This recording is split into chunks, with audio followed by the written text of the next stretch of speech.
Bonjour, soyez les bienvenus dans l'espace des livres et les plaisirs de Marc Page. Votre invité est un romancier, auteur notamment de romans policiers historiques et d'ouvrages de littérature d'enfance et de jeunesse, fils d'un professeur de mathématiques à l'université de Paris 8e et de la directrice du centre de documentation du planning familial. Il est aussi le petit-fils d'un collectionneur d'art japonais, si bien que son enfance baigna dans la culture, la littérature et les mythes asiatiques. Après un bac de langue en 1982, il parle russe, anglais et italien. Il poursuit ses études à l'Institut d'études politiques de Paris, puis à la Sorbonne, à Madrid, en Espagne en 1988. Il écrit 5 romans coup sur coup afin de cerner ses possibilités littéraires.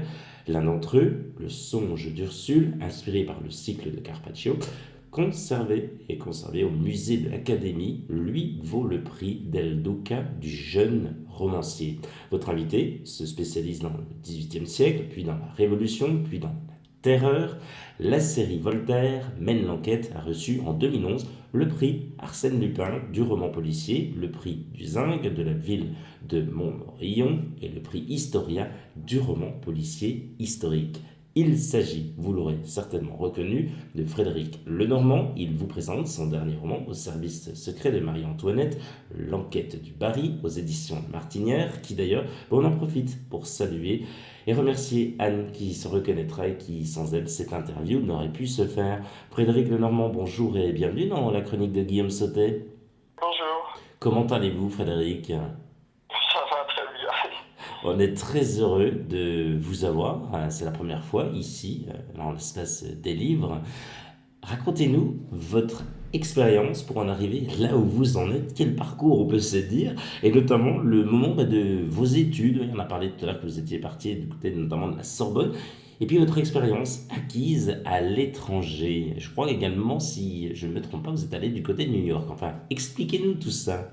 Oh, bon, vous savez, j'avais 20 ans, c'est très loin de moi maintenant. Beaucoup de temps, mon Dieu, ça fait quoi, 35 ans? Ouais, j'ai beaucoup voyagé, j'ai trouvé que c'était ce qu'il y avait de plus intéressant à faire quand on est jeune, apprendre des langues étrangères et voir le pays, voir même la planète. Euh, puis, bon, puis après, il faut se débrouiller pour trouver un moyen de gagner sa vie quand même. Oui, effectivement, donc vous avez voyagé, on l'a dit, parti à Madrid, aux États-Unis. Aux États-Unis, vous avez pensé quoi? C'est incroyable, comme vous l'avez dit, vous étiez jeune, vous arrivez tout jeune comme ça, vous arrivez aux States, comme on dit si bien. Comment ça s'est Oui, mais passé? c'était dans les années 80, alors comment dire, c'est plus tellement d'actualité. Dans les années 80, j'avais eu l'impression que New York était une grande ville du tiers-monde. C'est-à-dire que c'était une grande ville, une grande métropole, il n'y a pas de doute, mais avec des inégalités sociales épouvantables. Il n'y avait que deux classes sociales. Il y avait les gens qui roulaient en limousine et puis les gens qui fouillaient dans les poubelles quasiment. Les New-Yorkais vivaient globalement pas bien. Le métro était moche et bondé. C'est la première fois que j'ai vu une ville où il y avait des pannes de courant. C'est-à-dire qu'un jour, il n'y avait plus de courant du tout dans tout New York. Et il n'y avait plus de feu rouge pendant toute la journée. Parce que c'était en hiver et la centrale électrique d'à côté était en surcharge. Des choses que j'avais vu à Paris. J'avais vu des coupures momentanées au maximum d'une heure, mais pas d'une journée entière. Et j'ai trouvé que la vie à New York, en tout cas, était vraiment très dure. Et ça m'a fait comprendre, à contrario, la chance que nous avions en France d'avoir un système qui marche plutôt bien, et puis une classe moyenne, et pas ce hiatus terrible entre les très riches et le reste. Donc j'étais content de rentrer en France. On va y revenir en France et puis tous ces romans que vous avez écrits et puis le dernier, on parlait de Marie-Antoinette. Avant cela, Frédéric Lenormand, racontez-nous comment le déclic, ce fameux déclic et surtout cette passion pour l'écriture est venue.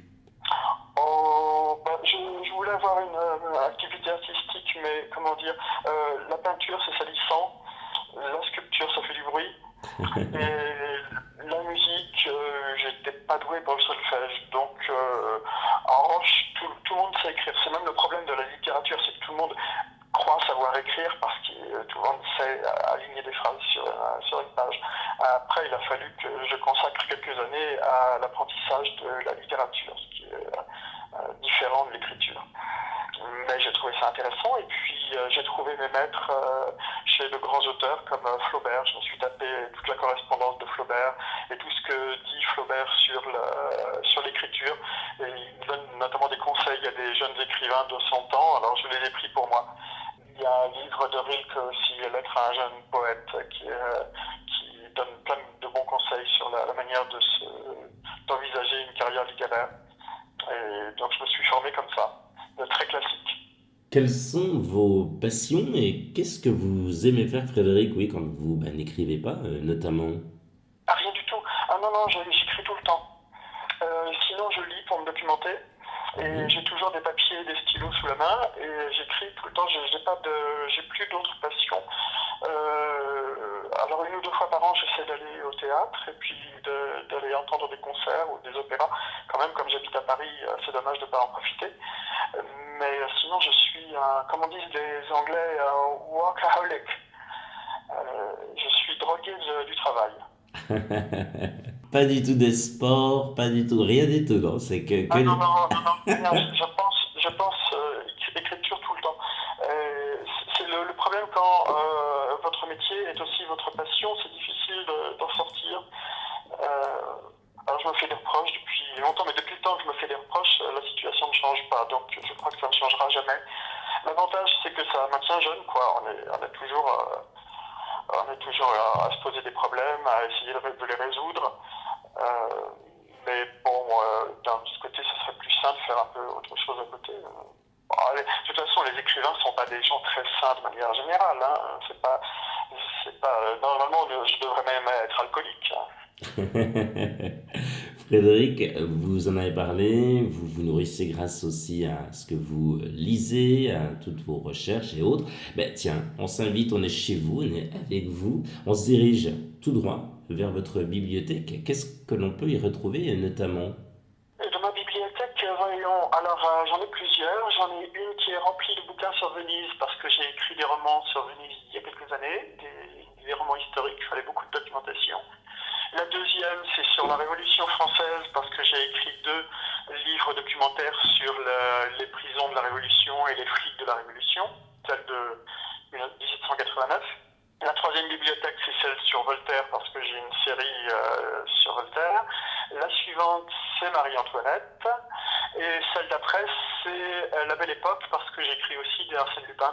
Et oui, entre les deux, j'ai une bibliothèque sur la Chine, des Tang, puisque j'ai la série du Juge Ti. Alors là, c'est bien tassé. Frédéric Lenormand, intéressons-nous cette fois-ci, on l'a dit, votre dernier livre qui s'intitule Au service secret de Marie-Antoinette, l'enquête du Paris, aux éditions Martinière. Comment vous est venue l'idée d'écrire cet ouvrage et pourquoi avoir choisi 2 personnages de long, on peut dire, de notre histoire, mais avec un grand H? Expliquez-nous. J'aime bien. Je pense que la littérature, c'est une question de point de vue. C'est une question d'angle. C'est raconter le monde du point de vue de l'écrivain, de l'auteur. Donc, ce qui permet de raconter. En fait, on dit que toutes les histoires ont été déjà dites, mais on peut les redire sous un autre angle, sous un autre point de vue. Ça change tout, ça change l'éclairage. Et pour Marie-Antoinette, la Révolution, le règne de Louis XVI, je trouvais intéressant d'avoir un sujet très connu, mais vu du point de vue de gens auxquels on ne s'intéresse pas d'habitude. Et là, j'ai pris le petit personnel autour de Marie-Antoinette, les fournisseurs, les artisans, il y en avait beaucoup. Elle régnait non seulement sur la cour, mais sur une armée de travailleurs, en fait. Elle était quasiment chef d'entreprise. Et je trouve que ces gens-là donnent des événements et de la société un éclairage original et permettent de montrer les coulisses d'une époque. C'est-à-dire pas seulement Marie-Antoinette avec sa chevelure extraordinaire et passant sous les lustres de Versailles, mais aussi tout le petit personnel qu'il y a derrière pour faire fonctionner tout ça. Comment s'est passée la phase d'écriture et est-ce qu'il y avait un plan comme peuvent le faire certains auteurs? Oui, comment la construction en elle-même de l'ouvrage s'est effectuée? Racontez-nous. Alors, quand j'écrivais ma série sur Voltaire, au début, je ne faisais pas de plan et ça m'avait beaucoup été reproché par mon éditrice qui trouvait que l'intrigue n'était pas toujours assez tenue. Alors, j'ai résolu ce problème-là et maintenant, je commence par écrire un plan qui fait jusqu'à 30 pages. Comme le livre, une fois terminé, en fera 300, 30 pages de plan, c'est déjà 10% du livre décrit.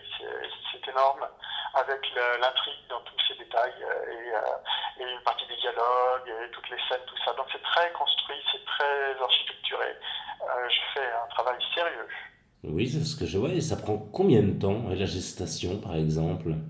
Alors la gestation, ça a pris des années. Et une fois que j'ai trouvé l'intrigue, les personnages, l'époque, la documentation, j'écris ça en quelques mois.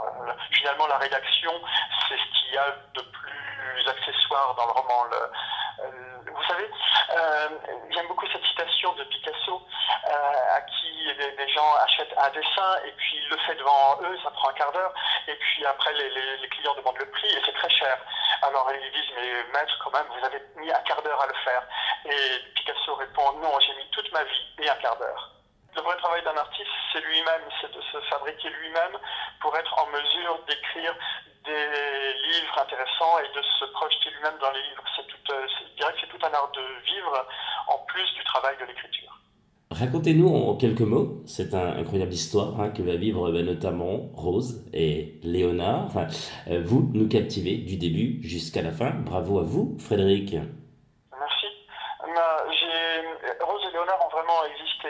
Rose était vraiment la modiste, c'est-à-dire la couturière, celle qui, comment dire, c'est l'équivalent de la haute couture au XVIIIe siècle. C'est-à-dire qu'elle ne coupe pas les robes, mais elle les agrémente, elle les pare, elle les transforme pour faire quelque chose de beau, qui soit à la mode et qui souligne la beauté de la reine ou de ses autres clientes.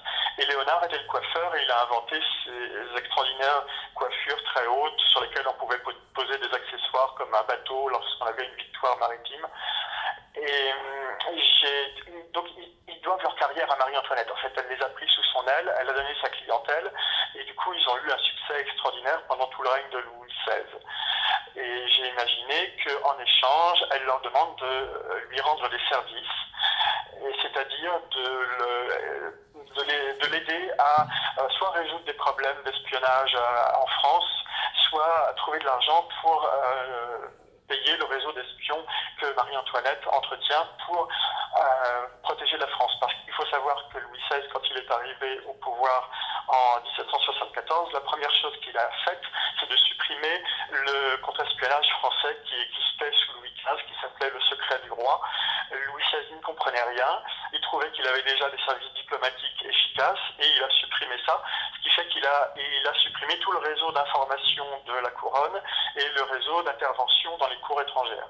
Et j'ai imaginé que Marie-Antoinette, qui n'était pas si bête qu'on l'a dit, prenait le relais et essayait de pallier en sous-main les défauts de Louis XVI. Et Louis XVI, en tant que roi, avait beaucoup de défauts. Et là, avec le titre, on le comprend et on l'entend bien, c'est Au service secret de Marie-Antoinette, l'enquête du Barry. C'est, on peut le dire, première enquête, on espère qu'il y en a d'autres. L'enquête du Barry, c'est l'histoire de quoi, en quelque sorte, pour cette première enquête? Qu'est-ce qui va se passer? Eh bien, Marie-Antoinette apprend que des bijoutiers qui apportaient une magnifique parure de diamants à la comtesse du Barry 4 ans plus tôt à la cour ont été dépouillés par des voleurs, que ces voleurs font probablement partie du personnel de Versailles et elle charge Rose et Léonard de retrouver les bijoux pour financer ses propres activités. Et donc ils vont courir après ces serviteurs de Versailles qui ont tous été renvoyés. Ils vont les rechercher à Versailles, à Trianon, à Paris et essayer de trouver ce qui est arrivé au butin du vol, qui apparemment a disparu le jour même du vol et que personne n'a retrouvé depuis 4 ans. Ils ont des indices et ils vont voir des gens qui se sont répartis dans toutes les couches de la société, c'est-à-dire qu'il y a des couturiers, il y a des restaurateurs, il y a une femme qui a pour profession de louer des sangsues parce on utilisait les sangsues pour tirer le sang, on pensait que toutes les maladies étaient dans le sang, donc les sangsues étaient considérées comme souveraines. Je suis allé chercher tous les petits métiers qui existaient sous Louis XVI et qui ont disparu aujourd'hui, parfois heureusement. Quels sont vos projets pour la suite, Frédéric? Marie-Antoinette ou la suite en général? Oh, ben, les deux. Pour Marie-Antoinette, je viens de terminer le tome 2 qui paraîtra cet automne. Et sinon, cet été, j'écris le tome 2 des aventures d'Arsène Lupin que j'ai reprise aussi l'an dernier. Eh ben, excellent, on a hâte de découvrir tout ça. Allez, un tout petit indice sur la deuxième enquête pour Marie-Antoinette et son équipe de choc. Oui, si vous voulez, ça se passe pendant un épisode de l'histoire de France qui s'est intitulé La guerre des farines.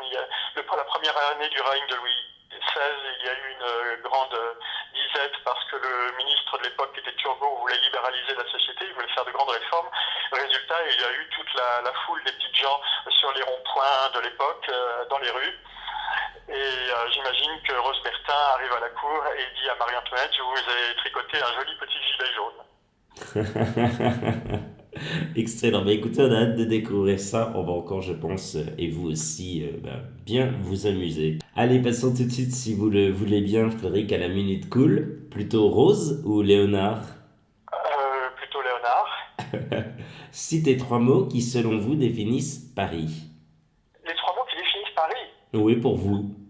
à l'époque ou maintenant? Eh bien, comme vous le souhaitez, tiens, vous choisissez. Je le dis, c'est à peu près pareil. Je dirais sale, dangereux et brillant.